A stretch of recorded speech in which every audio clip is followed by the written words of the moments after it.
You're now listening to The Bryan Callen Show with your host, Bryan Callen.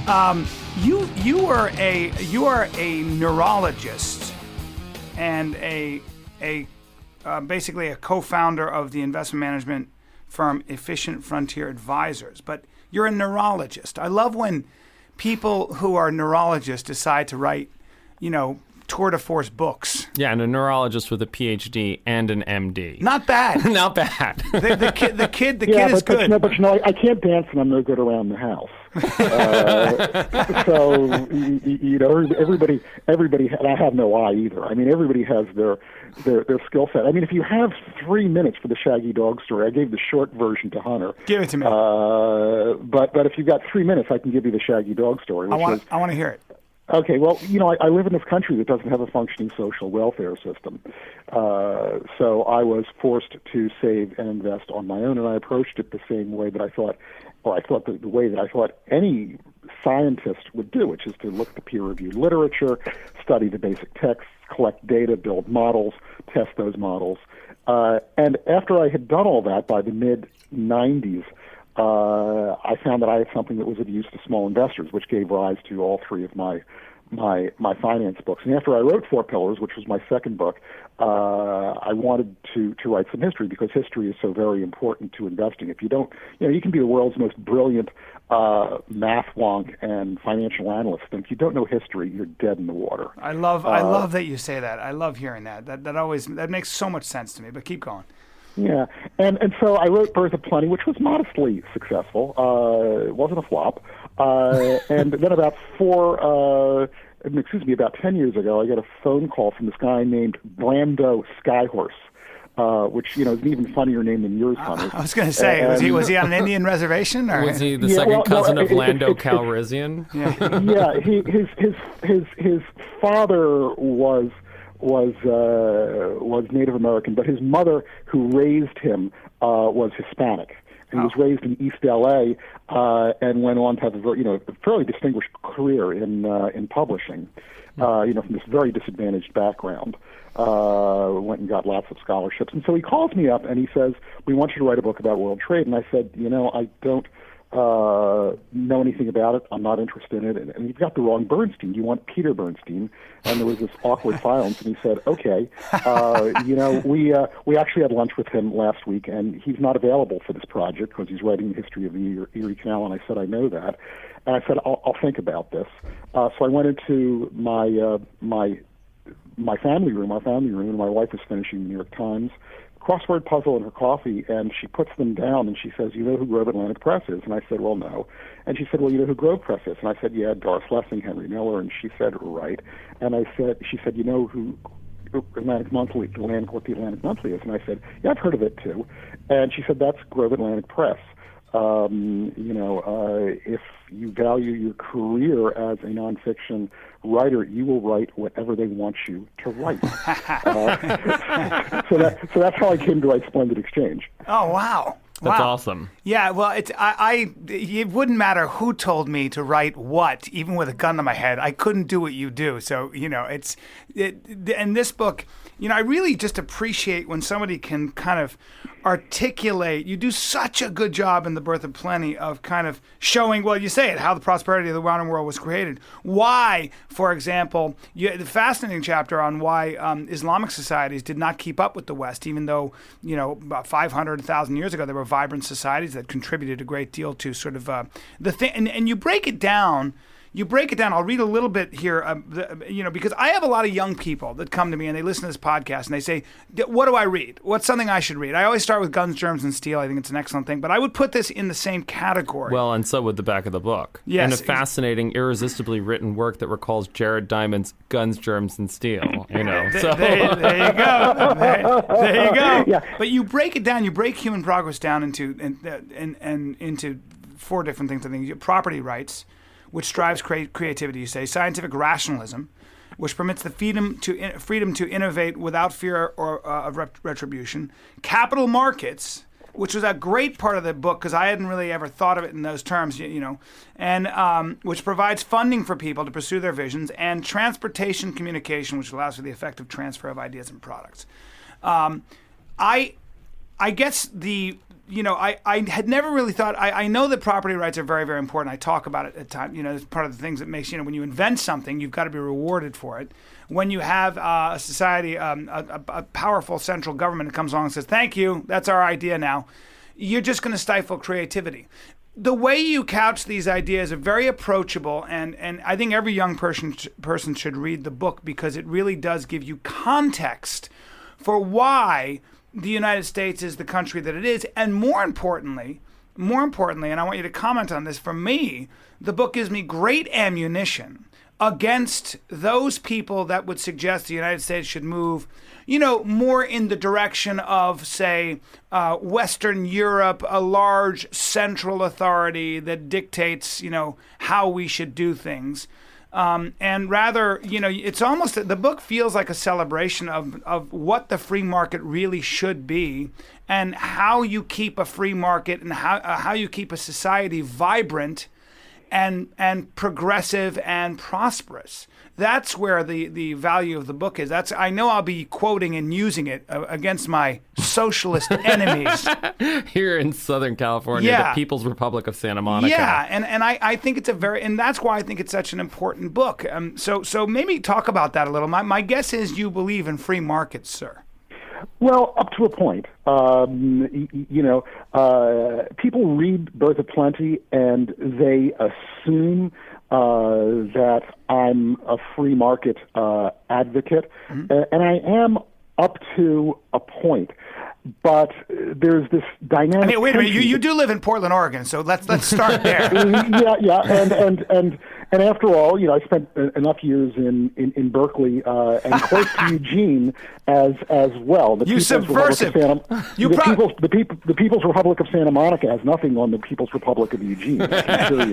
You probably have a beard and you probably ride a bicycle. You lefty. Birkenstocker. My God, you got me dead to rights. Awesome. No, I want to hear your point of view, of course, on that.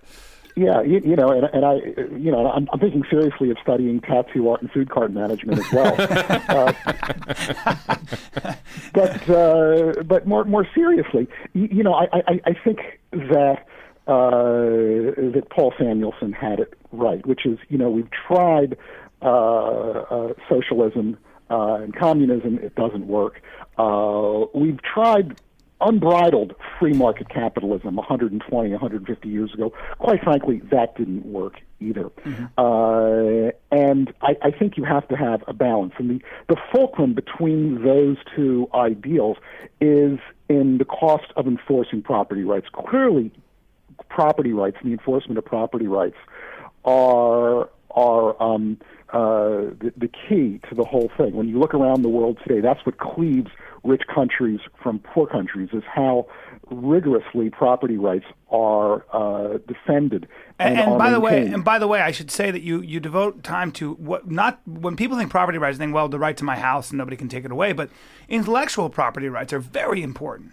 Yeah, they are. We'll get to that in a minute. But the trick is that when you have enormous disparities of wealth, defending and enforcing property rights becomes very, very expensive. And the places where you see that are in a lot of developing countries where you have these enormous wealth disparities.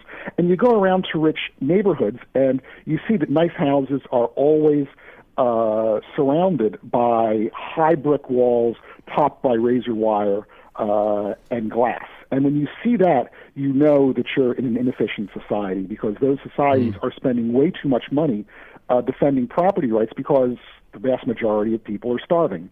And you want to avoid that. You have to have some leveling of wealth, particularly in a technologically driven society that becomes a winner-take-all society. It used to be that there was an opera house and there were opera singers in every decent-sized city. Well, now you can't survive as an opera singer in Peoria because the 10 best opera singers in the world are all on CD or downloadable. all right? And they're getting all the money. And so we've evolved into this winner-take-all society, and I'm afraid that if we're going to maintain property rights, we do have to have some redistribution. So I'm not the free market Milton Friedman capitalist you think that I am. I think everything is worthwhile in moderation. I think that's a very, very valid point, and I think that I think about that a lot. We are navigating. As a comic, I deal with that all the time. It's I can shoot a special, which I'm about to do, my second special. I'm not going to make any money off that, because it's so easy to download. So what I do is I have to actually, the way a comic and a musician makes their money, is I actually have to physically show up in a room and have people come and pay tickets to see me. The special that I do, I'll make some money, but for the most part, it's kind of an infomercial for, hey, look at Bryan Callen if you want to come see him do stand-up. And by the way, I should mention, Dr. Bernstein, I'll be in Portland, Oregon, March 15th and 16th, so come on out. Right. Yeah, I'll let you know that. But that is the thing. I guess you're right. There are so many things to navigate with the exponential growth of technology, but I never really thought how important enforcing property rights are. That is, it's kind of like I heard somebody break it down to society into saying society can be broken down into the things you learned in kindergarten. Don't take what doesn't belong to you. Keep your promises. And if those two things break down, you've got to make amends. You've got to have an enforceable way to make those two things right, to put those two things back in their place.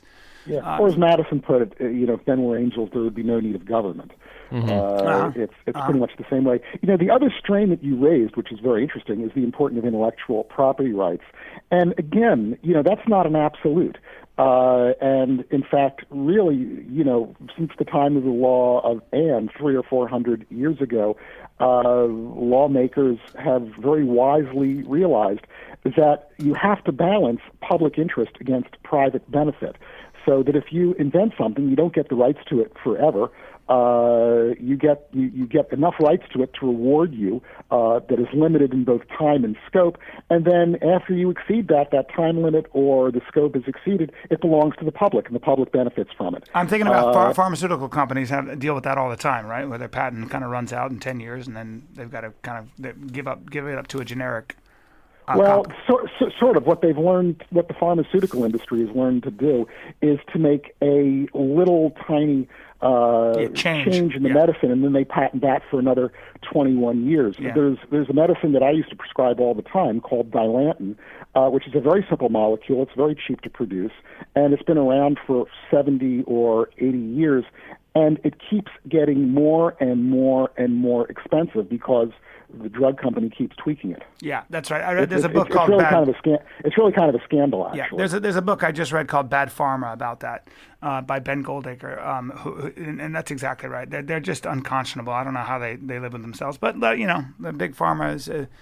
They'll do what they have to. I hope they can, if they want to pay their mortgage that way, go ahead. But we don't do that. I don't think they're worried about paying their mortgage, Brian. I think they just walk in with fat sacks of cash and they're like, yeah. Maybe I'll join. Maybe I'll come up with a way to come up with a better molecule. What I used to tell people about how a medical office worked is if you saw a very attractive young man or woman in the waiting room with you who had a briefcase. That wasn't a patient. That's right. That's a pharmaceutical rep. That's right. That's exactly right. So, do you think that property rights? Are you optimistic? Are we getting better at enforcing property rights around the world, or does it vary on a case by case basis? Are we getting better in this country? Well, it's there's two different questions. One is around the world, and in fits and starts. It is becoming apparent to leaders around the world that the societies that enforce rule of law, that enforce property rights, that have equality under the law, they function better. They're stronger. They're more likely to defeat their neighbors that don't do that. Right. And they also acquire legitimacy as well. The thing that destroyed the credibility of Viktor Yanukovych, obviously, was that he was a thief. Yeah. And that gets to the power of modern communications technology to send these stories around the world. So yes, we're getting better. Obviously, it's not a uniform, progression around the world. There are setbacks aplenty, but if you look at the world of property rights enforcement today compared to what it was 100 years ago, there's no question that we're getting better all the time. In this country, I tend to be fairly optimistic as well. We have over 1 million lawyers in this country. There's probably far too many. But one of the benefits of our society is that it's basically run by lawyers who do understand the importance of these institutions. In China, all of the leaders are engineers, and people make that into a virtue. But China's leaders don't understand the importance of legitimate institutions the way American leaders do. Where you can have someone, for example, like Al Gore say, I know I won the election in 2000, but it would be too destructive of the institutions for me to carry the struggle against the electoral results any further. So for the sake of the country, I'm going to let it go. But that's what I think is that's what I loved about this book.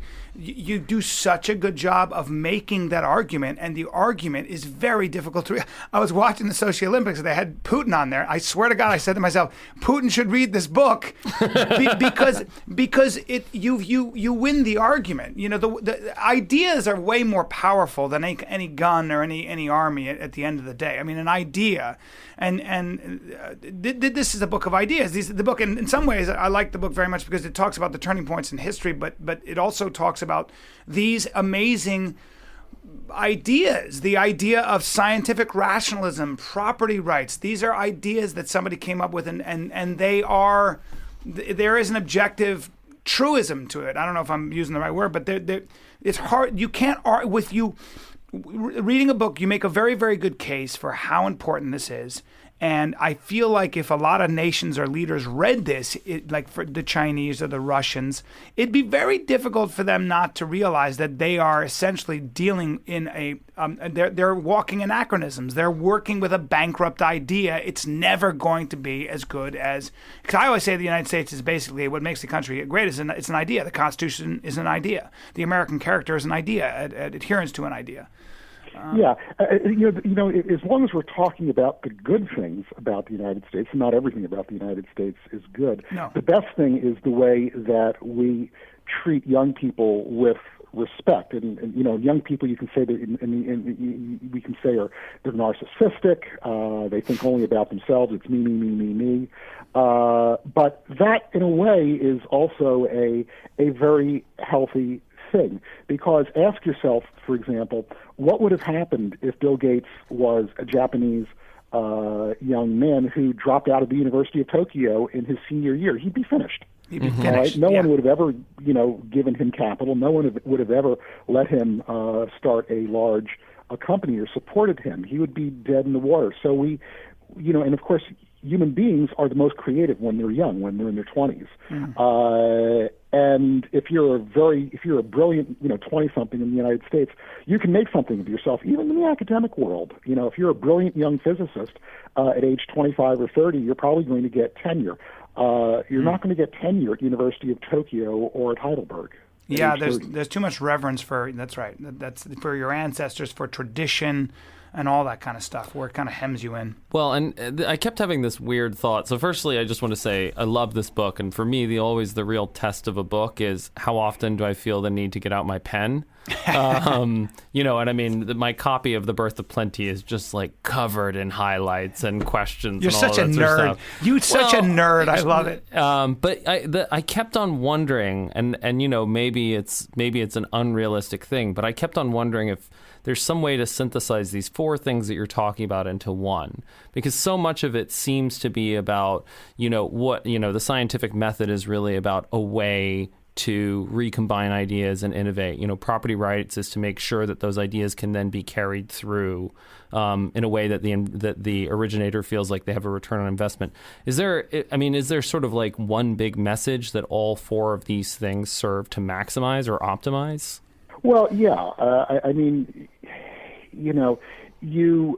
the paradigm I use in the beginning of the book is, let's say you're an inventor and you want to bring something to market. Well, the first thing you need is you need to know you're going to get at least some of the benefit, and that's where property rights come in. If you're not going to get any of the benefit of it, you're not likely to invent anything. Next, you need models of the world that enable you to understand the physical world enough so that you can make your invention function properly, if you will. That's where scientific rationalism comes in. You have to know how the world works. And then once you've done those two things, you can build prototypes. That's all that Edison needed to produce his first light bulb. But Edison had a problem, which is that in order to bring light bulbs into people's houses, he needed, first of all, to produce millions of them, but even more difficult than that, he needed a power grid. He needed a reliable source around the country of electricity. And that required, even back then, billions of dollars. And that was more than even the biggest bank could put together. So, of course, J.P. Morgan got together a consortium of banks and funded Edison Electric. And then once you've got all these widgets, sitting in your factories, these millions of widgets, they need to be transported and advertised. So that's where transport and communication come in. So you can think about the paradigm. You can tie it all together just by thinking about how something comes to market. You do a great job of, and I'd never heard this argument when you talk about how Islam, the fact that the Middle East has not developed in step with the West has less to do with the actual religion and more to do with local culture. I've never actually heard that argument. There's the idea that the Quran is a blueprint for how society should work, and usury is not allowed, so you can't really have efficient capital markets, and et cetera, et cetera. It's very hard to separate church and state. But in fact, you make the argument that it was not the case for much of Islam's history, or at least half of Islam's history. That's the really interesting thing is when you study the birth of Islam, you realize what a close-run thing it was, and that it's really just an accident of history having to do with a couple of very peculiar historical events that the Prophet wound up the leader of this, not only religion but also of this culture and the start of a vast empire. The Arabs could have easily wound up as a Jewish kingdom, strangely enough. Really? Or for that matter, if luck had turned the wrong way, a Christian, Abyssinian influenced kingdom. And they would be the same today as they wound up under Muslim influence, because it's not Islam that makes them the way they are. It's the fact that they're a traditional society. And they would be a traditional Jewish society, or they would be a traditional Christian society, but they would be just as fundamentalist today Christian or Jewish, as modern Muslim Arabs are now. That's an interesting argument. Why their traditional societies? Why their traditional societies so resilient and ours not so much? Then. Well, that's the really interesting thing, and I got into that in Splendid Exchange. It has to do with the camel. The camel has this long, very complicated evolutionary history that starts in North America, and it was doomed for extinction, because it wasn't fast, it tasted very good, it wasn't able to defend itself against predators, and it was very rapidly about to disappear until human beings domesticated it. And the reason why human beings domesticated the camel is because it's the world's best beast of burden. A single camel can carry about a quarter ton of cargo at 4 or 5 miles an hour. What? A quarter ton? A single camel can carry that much weight? Yes. An F1 cross camel. Wow, a quarter ton can carry, and of course, a single man, a single trader, Bedouin, can lead a train of 4 to 6 of these things. So one man can lead a ton of cargo across the desert at 4 or 5 miles an hour if he can walk that fast. So that's incredible. We're talking about that's a lot of weight. Yeah, that's why that's where the word caravan comes from. My God! A quarter. You're saying a quarter ton. A quarter ton. Right. Exactly. One camel, a quarter ton. We're talking about 500 pounds. Yeah, you bet. Yeah. Bryan, would you like us to convert it into pood or some other traditional unit? It's just a lot of. I never think of that thing, but I guess it makes sense. You can carry a horse can carry 250 pounds. So all right, never mind. I got a little too carried away there. Sorry about that. So, but that's not the really interesting thing about the camel. Yeah. The camel, the thing that enabled the camel to survive, and its one evolutionary advantage, is that it can live long periods of time in a hot climate without water. So it can live in the desert, and if it can find an oasis once every week or two, it's fine. Well, this animal enabled the Arab peoples to basically disappear into the wastes of Saudi Arabia, away from their predators. And who are the predators of the Arabs? Well, they were the first and foremost the Byzantines to the northwest. To the northeast, there were the Persians. To the southwest, there were the Abyssinians, the Ethiopians, the Christian Abyssinians, and they all wanted to destroy and subjugate the Arabs.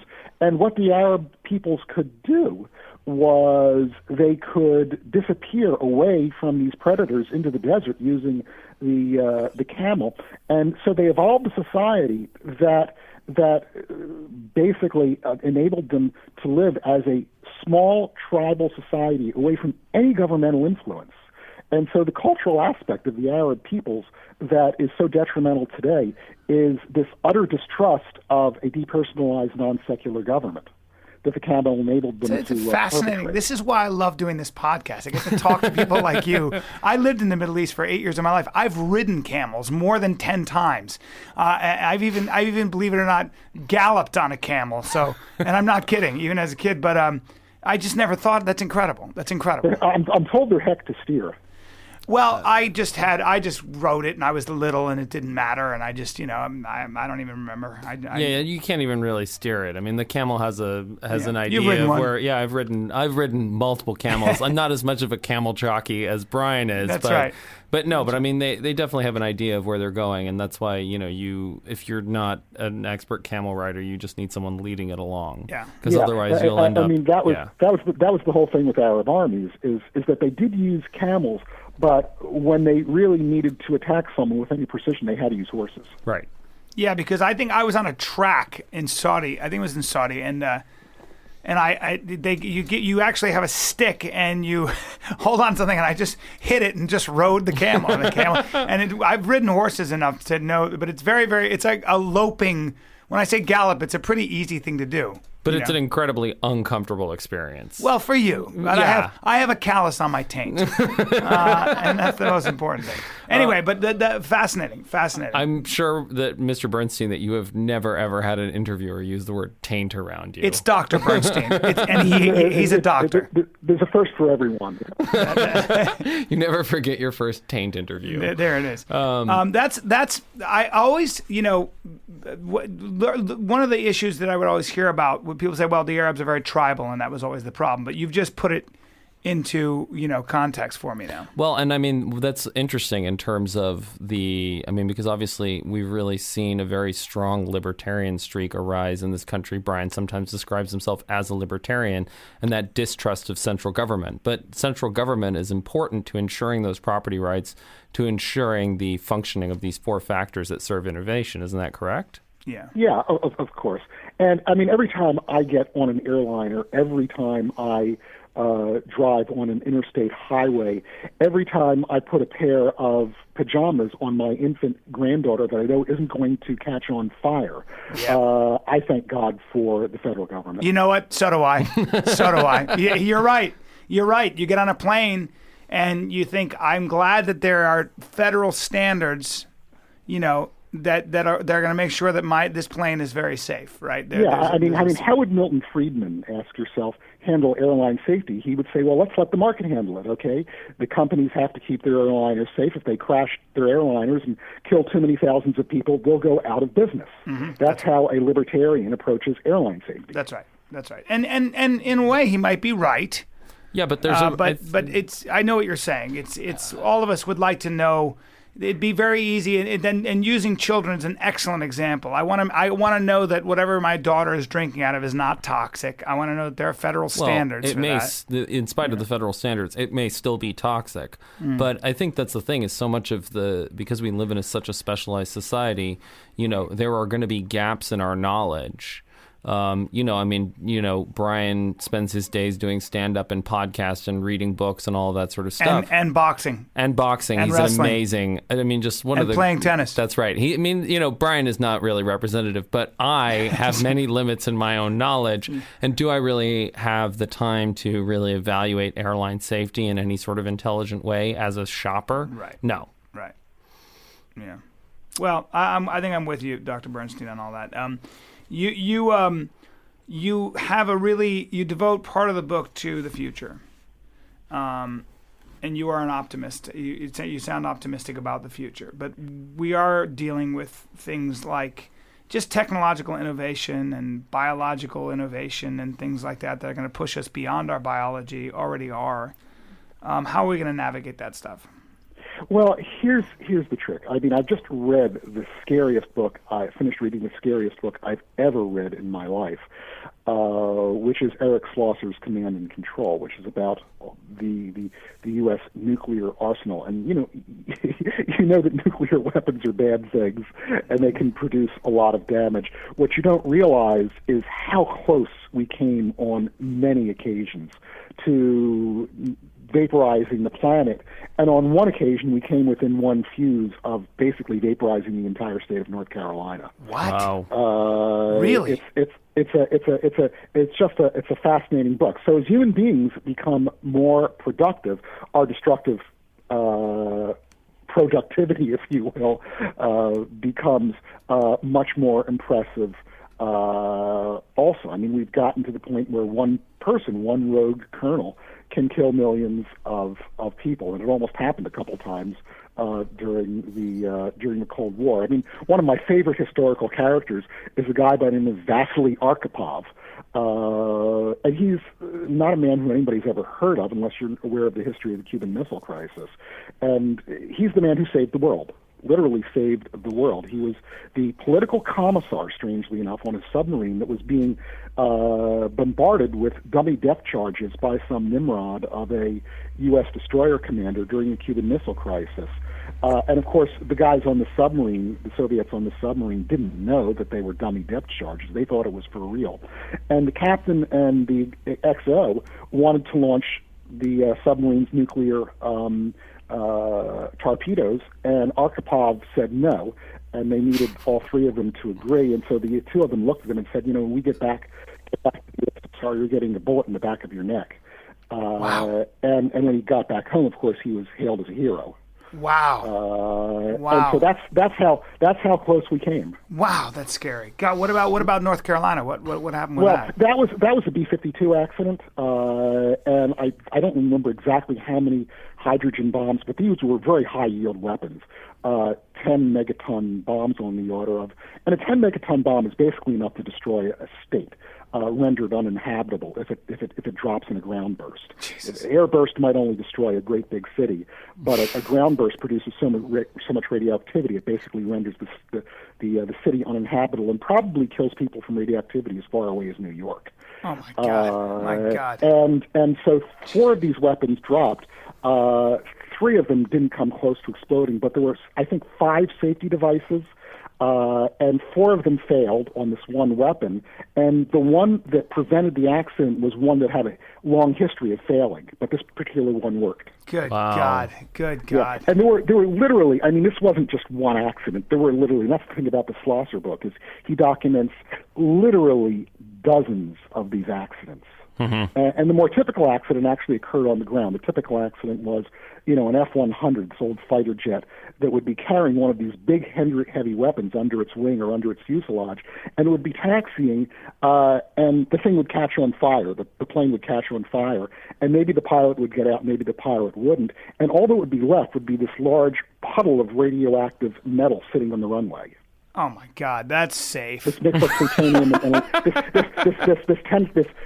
50,000-pound puddle of mixture of plutonium and aluminum. Well, who the hell's going to clean that up? Brian actually uses that to remove hair from his chest. It's a when he salve. goes- So that's the problem that we have. If you the question you've asked is, we've now had 200 years of per capita GDP growth of 2% per year, which means that we become wealthier once every 36 years. If you do the math, we double in wealth every 36 years, and if you do that for a couple thousand years, you wind up with this unimaginable wealth. You wind up with people with a per capita GDP that's maybe a sphere of gold light years in diameter. It doesn't make mathematical sense. And so the question is, it's got to stop somewhere, maybe. And the obvious way it stops is that we blow ourselves up. That's the last chapter of the book, is how long can we sustain this? Because we're in Terra Nova. We've only had this regime of 2% per capita GDP growth for the past 200 years. That's right, yeah. And I mean, that's so much of it is that, the power for destruction is becoming democratized, as is everything else. Yeah. Right. Now I'll tell you, the best $20 I ever spent was when I took a man by the name of Bill Baumol, who's a very famous economic historian, out to lunch.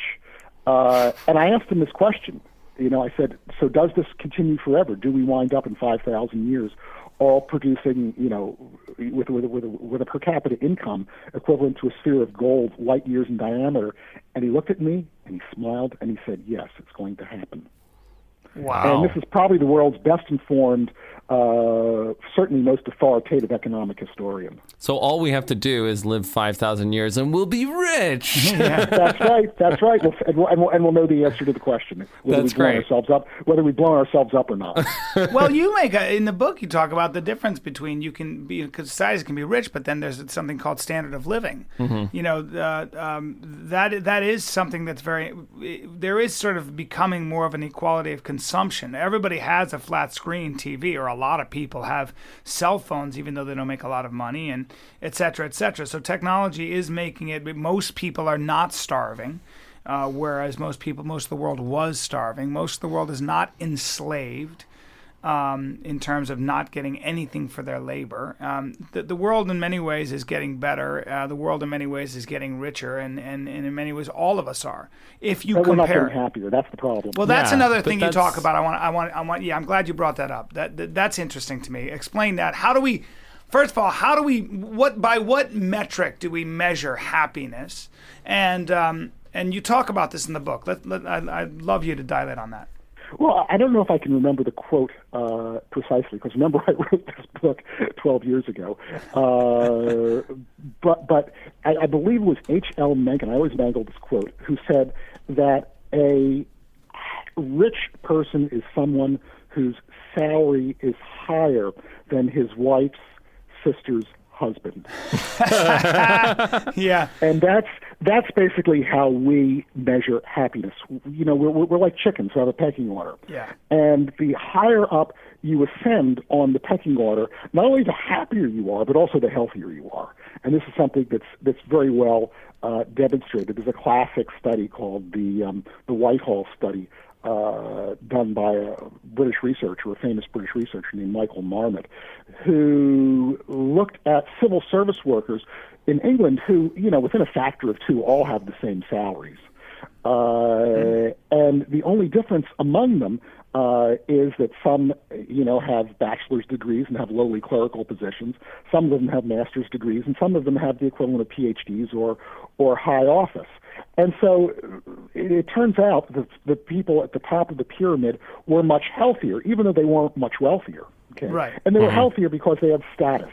All right? And the classic example, and there's some statistical flaws with this, but it's still a good example that resonates in Hollywood, is if you look at people who've won the Academy Award, all right, they on average live 4 years longer than the same person who has been nominated the same number of times for the Academy Award but never got one. Oh, God.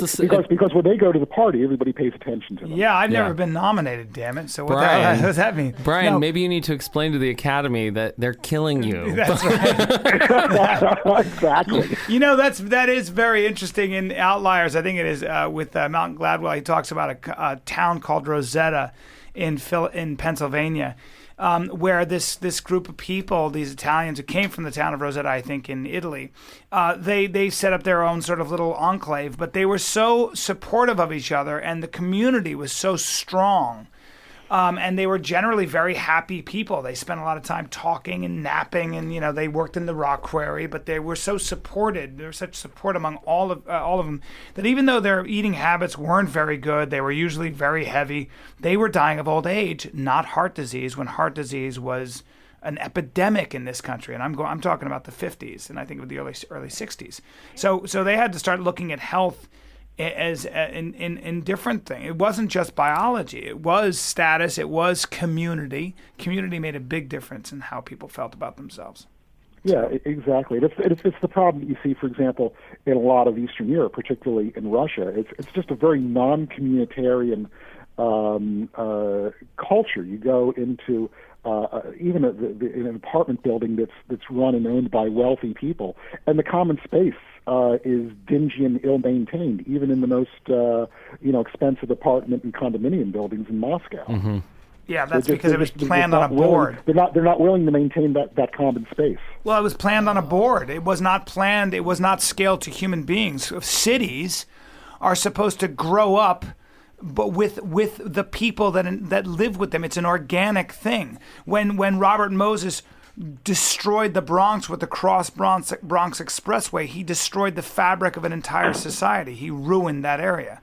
That guy's a bad guy. But he was of the school back then. He did it with some German architect. I can't remember the guy's name, but they planned these things on a board. They weren't thinking about human beings. They hadn't really grown up around that kind of thing. They were people who they were arrogant enough to believe that they could plan other people's lives. Did you ever see? It's what made Jane Jacobs such a hero. Yeah, I mean, did you ever see Le Corbusier's plan for the center of Paris?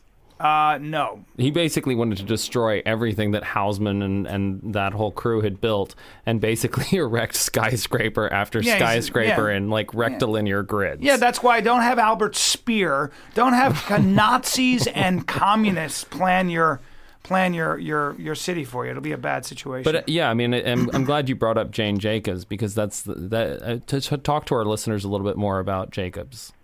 Well, I have to admit I don't know an enormous amount about her, aside from the fact that she was Robert Moses' nemesis, and that's basically how she became famous. Yeah, she led a lot of. That's what she's famous for and beloved for. She saved Soho, I think.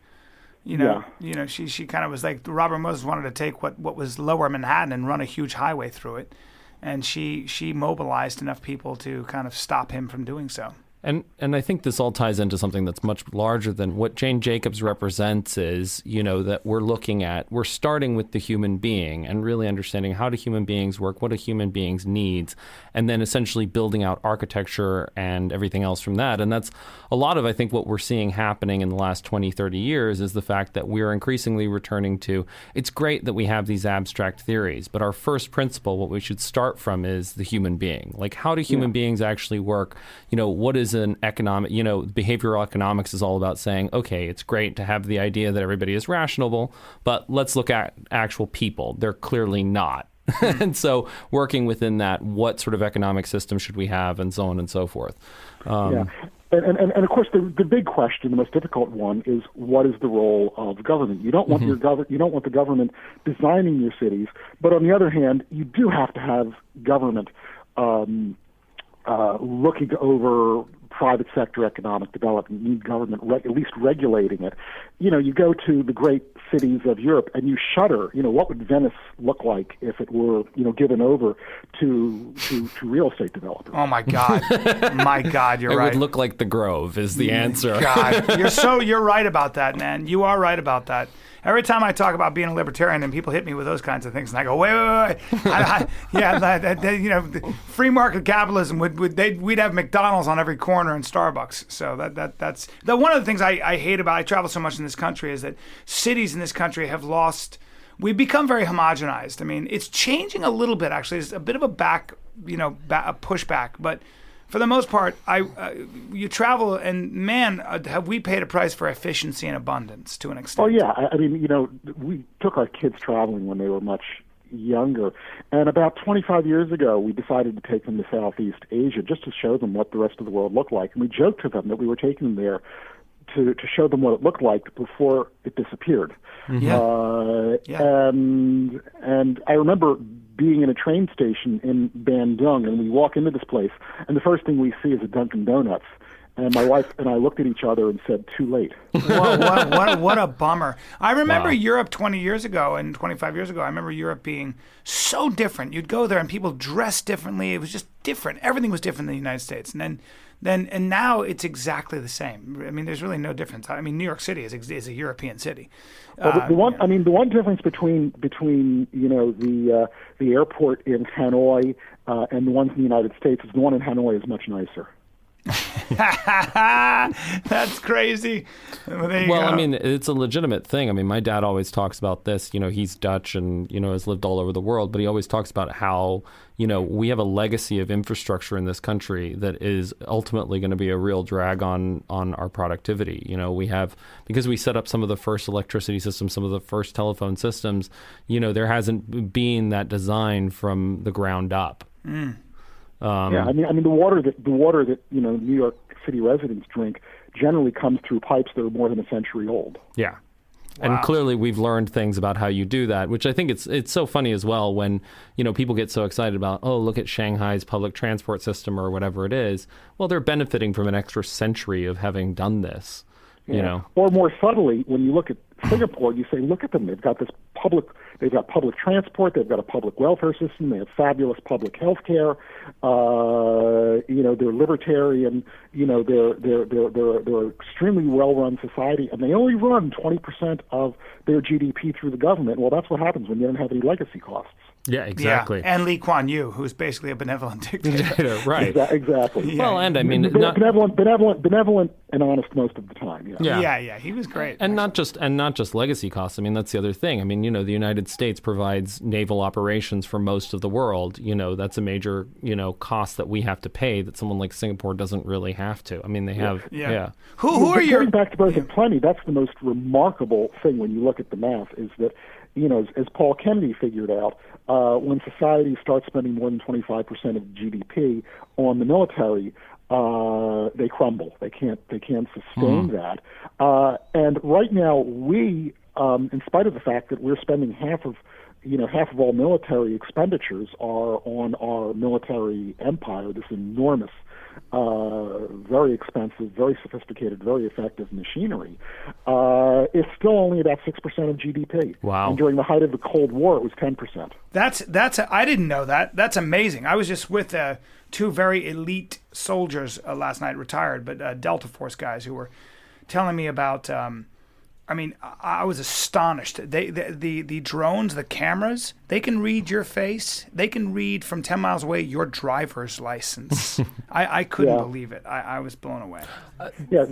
I'm trying to remember the book that was written by SEAL Team 6. It was the guy in SEAL Team 6. It was No Easy Day, which was actually a remarkably good book. Yeah. And what the book was really about wasn't about the mission so much, but it was about their training, which is obviously very rigorous. But what most of the book was really about was all the toys they used. Yeah. That's right. It was just all this technology that they were trained to use these boats that you dropped from C5s and then ran into the water after in your frogman suit, or the 20 different kinds of assault rifles they used, depending upon what mission they were using, or these little tiny helicopters they would ride on the skids and get dropped on the buildings and then rappelled down the buildings. I mean, it was all this equipment they had to use to do their mission. It was quite remarkable. It really is remarkable. I mean, my buddy was able to, he said, we use facial recognition from the drones. We're not making any mistakes. I'll tell you that right now. You also kill a bunch of civilians, by the way, if they happen to be in the house with him, but he's a high value target. So let's all relax here, guys. And Chelsea Manning might disagree with that too. But besides the point. Yeah. I mean, come on. So that raises a whole different subject. But who are your historical heroes? Oh dear. Well, I can think of two right off the bat from Birth of Plenty. One of them is Edward Coke, spelled C-O-O-K. We would pronounce it Cook, but the British, I guess, pronounce him Coke. Or maybe it's the other way around. No, it's Sir Edward Cook, and it's spelled C-O-K-E. That's right. And he was the basically the Chief Justice of England during the time of James I. And he, that was a time when the monarchy was still asserting the divine right of kings, and he asserted judicial supremacy. All right, and he almost won. He lost the battle, but he won the war, because he winds up in Parliament and basically says to King James I, "Well, screw you. We're going to assert legislative supremacy now, and it's parliamentary supremacy." So he basically affects rule of law over the divine right of kings. And he's also, he also... he's the father of sort of common law, right? I mean... Yeah, of common law. He's certainly the person who brought it into the open and made it acceptable. Right. And he also made a lot of case law having to do with property rights as well. He's probably one of the fathers of modern prosperity. And then the other person who's my hero of the story is Edmund Halley. And the reason why Halley is such a hero is because he's involved with so many of the different factors that enable prosperity. So obviously, he's a champion of scientific rationalism. He's also a champion of capital markets, because he developed these statistical tools that we use in the insurance industry, and which is a very important part of the capital markets. And then finally, he was behind a lot of the scientific advances that gave rise to the steam engine and the telegraph, the scientific ideas that were the progenitors of those. Wow. So, wow. Two people I'd never heard of. Edmund Halley can almost be thought of as as the great father of Western prosperity. And just to get for context for listeners, and you talk about this in the book, Halley is the guy behind Halley's Comet.